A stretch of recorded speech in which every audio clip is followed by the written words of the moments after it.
When did you guys come to the realization that it's actually dire at the moment? I hate to be topical, but I guess musicians using AI to develop their own posters for shows and stuff, right? Just joking. How's it going, ladies and gentlemen? It's Nasiphi. Zwane is my surname. I'm the founder of Sledge Underground podcast, and today I've got two of the guys from Raptorbaby. We are going to be talking about their brand new release, something that they actually released last week Friday, so a few days ago actually, when we're looking at the time of the airing of this episode. So I'm really excited to have the guys here to talk a bit more about the track, the music video, and all of the above. Guys, how's it going today? Yeah, going sick, man. We're pretty stoked with how things are going so far. Well, introductions first, right? So Vince, vocalist from Raptorbaby. Sean, I play bass, and I've also started recently doing backup vocals. Obviously, you guys dropped a brand new track, the Omnificent, which is absolutely brilliant. Perhaps you guys can tell us a bit more about the concept, how you guys sort of came up with it behind the scenes, and we can take it from there. So, I mean, in the current day and age that we're living in, right, like AI is becoming more and more of a prominent feature in our daily lives. And there's quite a few books that talk about like the merging, coming towards like the singularity of the human race and machines in general. And yeah, generally I feel like we're getting closer to that point every single day. And this song it's 9 minutes long, but also broken into two segments in the point of like where we have developed technology so far that we have now become God, right? And that we have now taken over the control of what we can create and what we can put onto this world, sort of thing. And then the second half of the song is more like the degradation of that fact, where we are now no longer in control of the thing we've created. And the thought is that we have destroyed God, where there's nothing left to turn to. It's not even like a Christian or religious-based song in any sense. It's just like the notion and the concept behind it, if that makes sense, that we're creating something that eventually we will lose control of in the long run. What was that point where you felt like, you came to the realization that, hang on, this whole, thing that is happening right now with AI and, playing God and everything that is, when did you guys come to the realization that it's actually dire at the moment, and, which basically sparked the birth of, the song as we know it right now? I hate to be topical, but I guess musicians using AI to develop their own posters for shows and stuff, right? Just joking. Yeah, I mean, it's looming, right? It's no one can deny that it's not part of your everyday, especially if you work in a corporate environment. Like, it's if you're not versed in the language, like you're going to get left behind. To the point where, there's been chats about universal basic income, and the point of like where humans will have the option to work and not necessarily be forced to work to have an income. But I mean, where do we then hold on to what makes us human? What keeps us human? Like that's that divide. Yeah, it's obviously like a 9-minute song. And as I said, as someone like myself, who loves brilliant looking visuals and obviously the message behind the song, is this something that you guys feel like, your audience could also just appreciate, it being a 9-minute song? The reason why I'm asking this is because obviously, along with AI, we are sort of at an age now where, attention spans aren't really the greatest. Because of, social media and things like TikTok and everything like that, people tend to, want to consume something really quick. And then, Raptorbaby comes 2026 and they're giving us a 9-minute song, which is something brilliant for someone like myself. As I say, I could sit through and listen to it times 10. But, did you guys ever think of that, when you guys were making the song at all? What are your thoughts on that sort of perspective? The actual length of the song and how we put it out was definitely a conversation and a little bit of a debate that we had internally. I was of the stance of like, oh, we should maybe, and it's the same thing of like, it is kind of the way of the age at the moment of like, you need to make something that's like digestible. You may make something that's like possibly playlistable, or the attention span is only like 2 minutes long, if that, So we created the song, we put everything together, and then it ended up being 9.5 minutes. I think it's like 9:30, 9:51 or something like that. And we had the conversation of like, because there is kind of like a midpoint, do we split this into 2 songs? Is that going to be better for playlisting, digestible? Is it going to be better for listenerships and everything like that? I was on that side. And then Vince came in with the hard stance of like, this is what we have created. This is how it's meant to be experienced. It's from A to B. This is the journey. This is the experience. It would be kind of like a disservice to the actual thing to split it up, you know? And then after some time, like, we agreed to that 100%. And I'm very, very glad that we did, because I feel like even though, yeah, attention spans are cooked at the moment, dude. And like being online and playlisting and all of these things that you're meant to do, yeah, I understand that completely. But like Vince's argument of like, this is what we've made, it needs to be presented as this, and it's better in the way that is 100% the right choice, you know? And I think it's a little disingenuous to create something, especially with the subject matter of what it is, for that is about AI and is about technology and all of these things that are happening, and then also cut up the song so that it does work in an algorithm, and cut up the song so it does work for the AI and everything like that, which is kind of counteractive to the point, I would say. But I think it's meant to be experienced as one full journey, very much like the music video, very much like full art. And I think it'll stand the test of time, you know, rather than creating something that's a little bit more of a flash in the pan.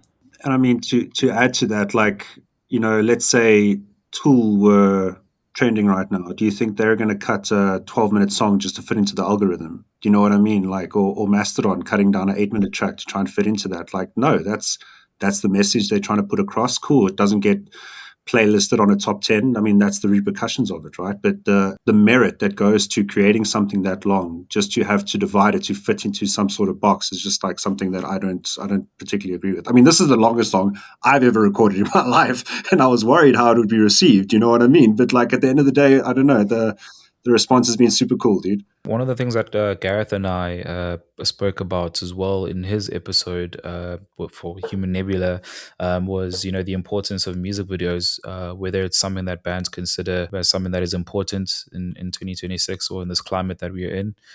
What drove the decision behind you guys actually even shooting a music video for this? Are you guys of the opinion that, you know, music videos are still relevant in 2026? You know, what sort of benefits have you guys sort of seen having dropped this, you know, in the last couple of days, you know, alongside a music video as well? I'm just really hoping there's like a second MK, like an MCAR that comes out and can just like start pushing music videos again, because like that was such a huge part of my like high school career, was just like getting home, putting on MK and just like being flooded with also SA bands trying to innovate, not just copy paste, but like trying to get something new to grab that attention. And like I've always had a huge soft spot for like really well produced and well made videos, and like it makes me fall in love with the song more if I can see people are putting in that effort towards it, right? I mean, like Human Nebula's latest video is so good, Fallen Prophets videos is so good, Sunken State as well, I'm Divinity, like anything that they've brought out is like anything they've brought out has been like really, really good. And like I think it's important to not let that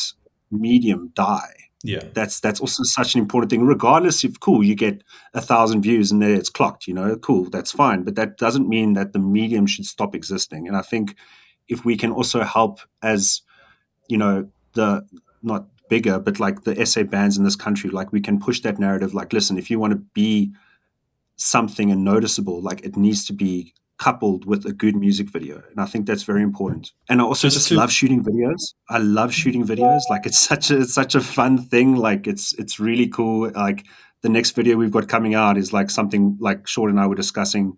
It's humorous, something you don't see in the metal scene. You know what I mean? And we're like really trying to like, I don't know, just do something different and keep that medium alive. Yeah. It's great for actually just kind of adding to the message of what you're trying to put out there as well. While it is, yeah, we're releasing music mainly, the actual visual aspect of it helps build onto the narrative of what you're trying to say. The visuals help build into the band. And mostly, like the same as Vince, I love shooting music videos. It's something fun to do. It's something cool to do with the band. And also it's like, it's limited. Sure, they don't get very far, especially without like MTV and MCAR and all of these things happening. But at the same time, like I love going back and watching old music videos. I love going back and watching my own music videos and being like proud about them. And like, it's a little self-serving, but like, it's a fun experience to actually do the full normal band thing on the release. And then when you get to sit back and actually watch the premiere, like I'm so insanely proud of it, just sitting watching it as like a viewer once it's all done, dude. It's great, dude. One thing that Vince mentioned briefly before we started was that the music video is completely AI free. So nothing in that video was made by AI. To which I even responded that I don't think AI could ever come up with anything as beautiful as that. So shout out to you guys and the team that you guys worked with there. But one of the things that I feel like we need to touch on as well is that you guys actually got someone to do the artwork for you. I see here you Mm. guys have Julian Fisher. So tell me how you guys linked up with him. What was the chat like between you guys and Julian when you guys were briefing him in terms of, the artwork for this? So Julian's been a very close friend of mine for like the last 15 years or so. Phenomenal artist. He was based in London. Now he's living in Zim again, but he does everything fine art, from charcoal to oil pastel. Like he's a very versatile artist. So he actually did our design for the Citadel album, the red one that we released a couple of years back. And yeah, it's just a continuation. I mean, like, so insane. You were saying earlier about the team that we used for this video. It's all in-house. Like it's the same videographer we use for Memento. It's the same editor, Sean, that we did. It's me doing the directing and like, mood boarding kind of thing. Like we really believe in like, we've all got our own talents and we believe in like using the same people that helped the previous projects do so well. Do you know what I mean? Like we're not really about like switching in and out, except for bassists, obviously, but Sean's time will come. But we really believe in like keeping it in-house, and like utilizing the skills that we have. I mean, this last song was mixed and mastered completely by Doug as well. So yeah, hats off to Julian, phenomenal artist. And yeah, we can't wait to work with him again. When it comes to the team, bro, tell me a bit about, how that conversation went when it comes to sort of, doing the music video and having it be the way that it is. Is half the job literally just the lyrics? Because as Sean said earlier, it's very like narrative driven. You've got it complements what the lyrics are saying. So when you guys are coming up with the concept, is it a matter of the lyrics are already there and they build the story, and then it's a matter of putting that into a visual form? Like, what's the whole process behind the music video coming out the way that it did? Yeah, so I mean, lyrics obviously play a big role. I've always liked conceptualizing while I'm writing lyrics is also thinking about the vision or the image that comes with that. Like I've always felt like whenever you're writing lyrics, it's very easy just to rhyme words, but what are you actually trying to portray? What are you trying to like show your audience through the narrative? So music video actually came very naturally. I had an idea that I wanted to keep it like, quite CTO sepia, like from a color palette sort of view, to keep it feel natural, if that makes sense. And then, yeah, obviously the cables connected to the roof, whatever, just to show that motion as well was like a really cool addition, just to show the connection to technology and the players. But yeah, like it came really, really smooth. Like the concept was there. I chatted to Sean about it. I chatted to our videographer as well, Kyle, and things just sort of like slotted into place. It wasn't even close to the original idea because the venue we had originally booked had a whole bunch of farming stuff stuck in there that Oh we yeah. didn't know. You forgot about that, right?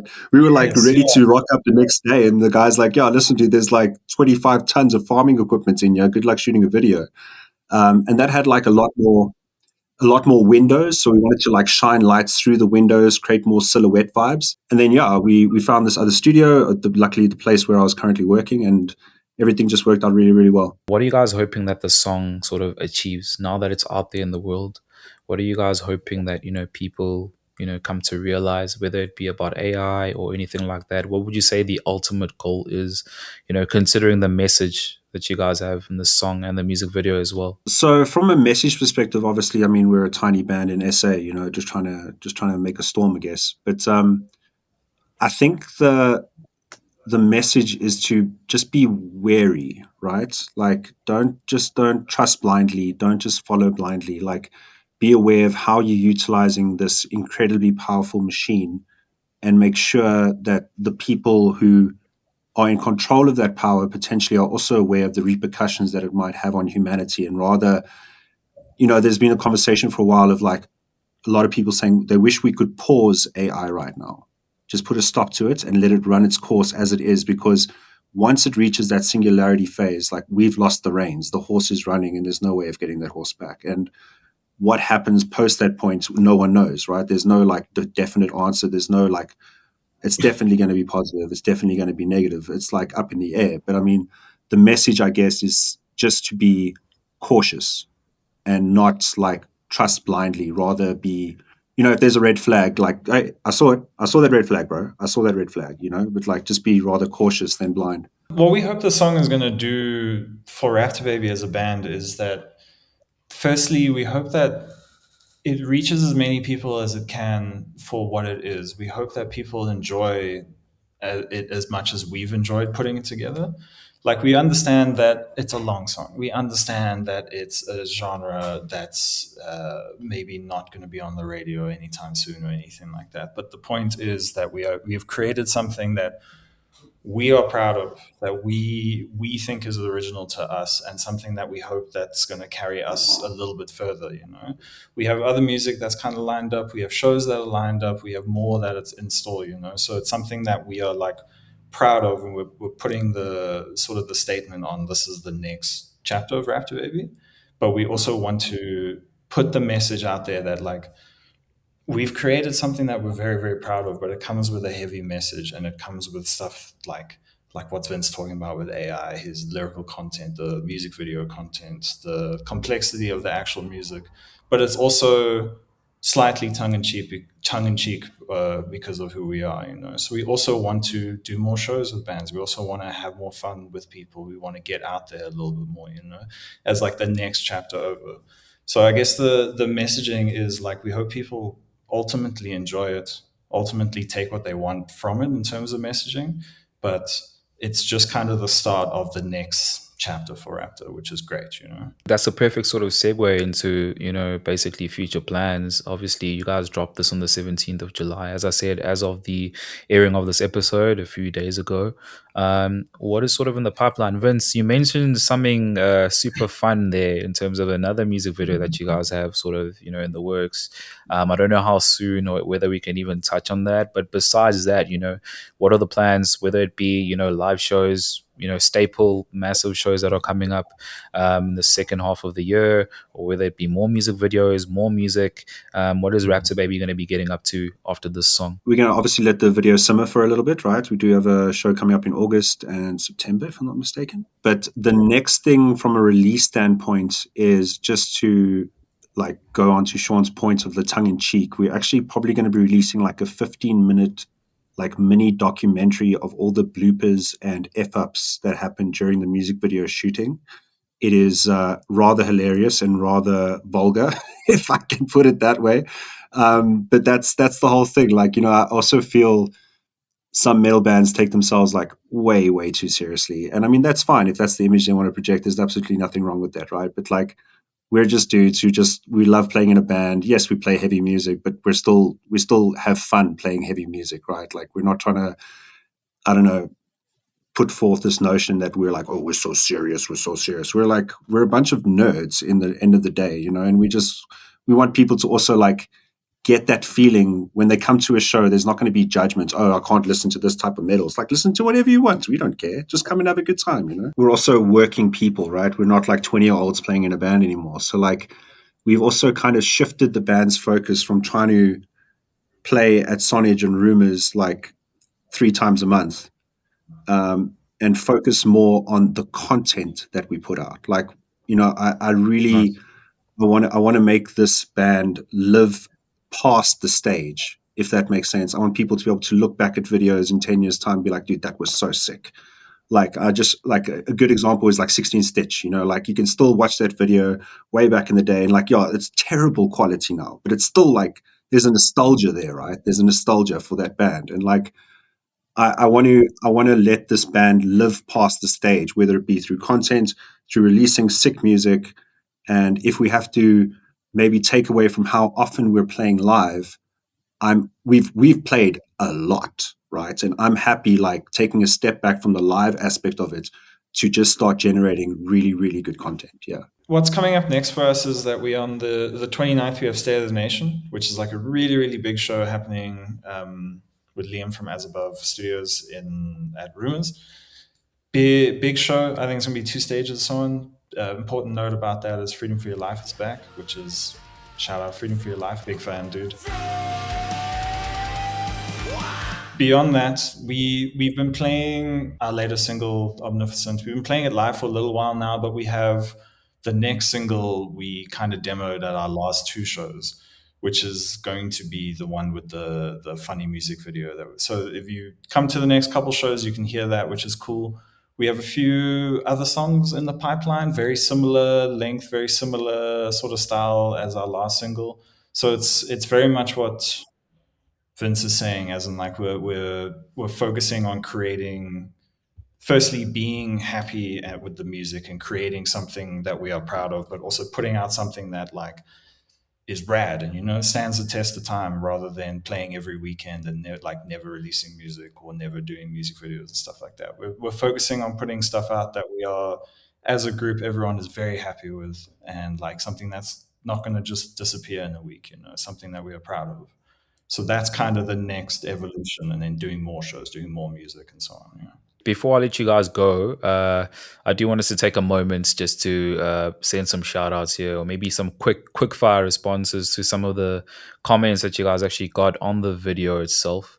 A couple of homies that we all know. I'm gonna start with Mike's comment here. Video is mental, sick job, guys. How do you guys know Mike? Because he's been putting out some fire content recently, in regards to what's happening in Austria, and some of the bands there versus some of the bands here. Dude, I think I've known Mike.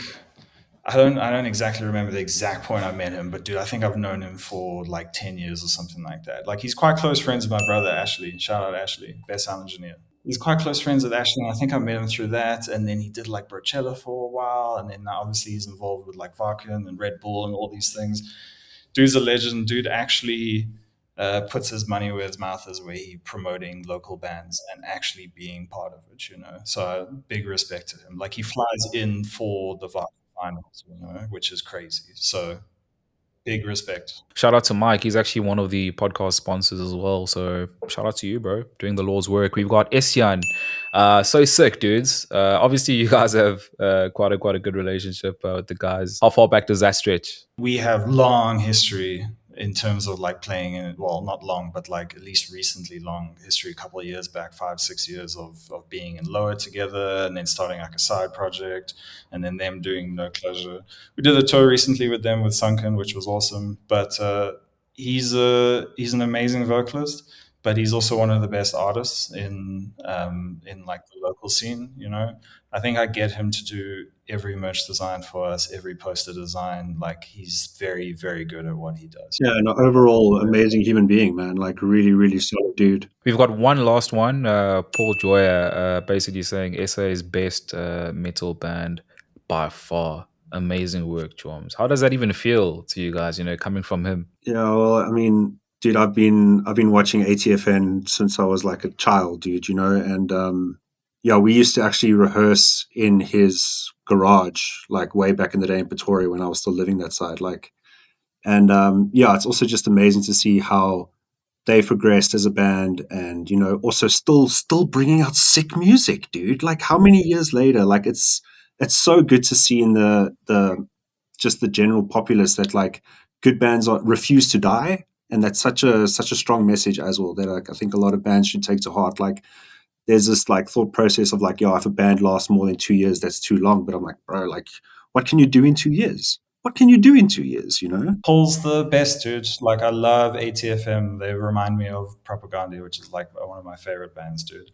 They released Reverence, and that's like, it's kind of all I listened to during COVID with like my walking album, man. So like, I really, really do, like, I respect those dudes. They're an awesome band, man. Are there any final words that you guys want to say to just the people that are constantly showing support to you guys and what you're doing before we close out? Listen, as much as we're like an in-house band and we like doing things like our way, we would be nothing without the support of the industry. Like, straight up. Like, it's been an amazing journey. Raptorbaby's been going since like 2012. It's been a very, very long journey. But like, people coming to shows, people buying merch, people supporting us online, commenting where they can, watching videos, and like, also just general feedback, like, like we always try and test new music in a live environment. And then, like, for example, I think the first person to like hear the new song was Dwayne from Sunken, and he was just like, bro, I had no idea what was coming next, and that was like, that's exactly what we want. We want people to be confused when they watch us. It mustn't be, like, it's really like